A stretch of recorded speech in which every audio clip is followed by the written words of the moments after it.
up, everybody? When you're trying to build a lifestyle that is as robust as it is balanced and exciting, there's a lot of things to keep in mind. Between the three of us, we have a lot of experience with this in growing businesses, trying to maintain healthy lifestyles involving intense training and diet, and building businesses and families. So we each have a tip for you that all kind of come together, so that's why we're doing this one as a unit rather than separately. And where would you start, Mark, if you're trying to build balance into your life? Balance would mean focus on that task at hand. For example, this is something that literally took me over a dozen years to figure out, and I'm still working on it. The thing is, these are tips, but you will never perfect it. That's the thing about balance, because there's always going to be a variable thrown into your life that's going to throw that balance off, and that's where you have to adjust.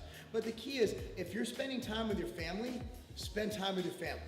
If you're spending time at work, make sure you're going at work. And this is something that one of these guys collaborate on. Whatever you're doing, you want to go 120.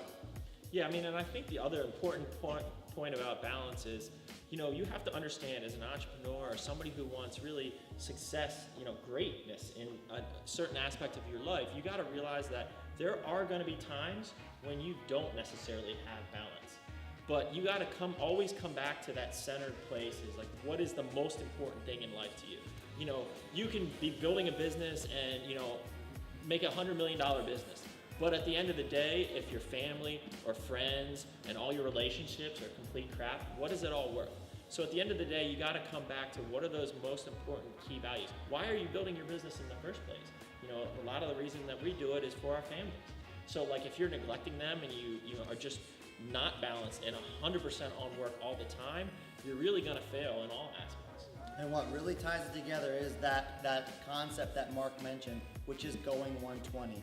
And that is to say, as much as you're working on your physique, as much as you're trying to nail your diet, if you're trying to build your business, if you're in school, you want to constantly be pushing yourself and your boundaries and your capabilities and what you think you can do and your perceived limitations. You want to push them up a little bit higher. Just like with the gym, just like with weight training, you set short and long-term goals, you achieve them, and you set new ones. If you're constantly doing this, if you're constantly demanding more of yourself in every area of your life, once you got a handle on what you're trying to do right now, expand on it a little bit, add a little bit more to your plate. If you're constantly doing that, you're gonna have the growth that leads to both fulfillment and success. And that's what it takes to live truly a balanced and growth-minded lifestyle. Any training or business program, any top tier one, will have mindset as the number one variable in everything you do. So don't just have a victorious or a cleaner mindset as it's been described in some books in just one area of life. Don't just go into training like, okay, I'm gonna make gains in the gym. That same mindset that you take into the gym, take it into the office, take it home.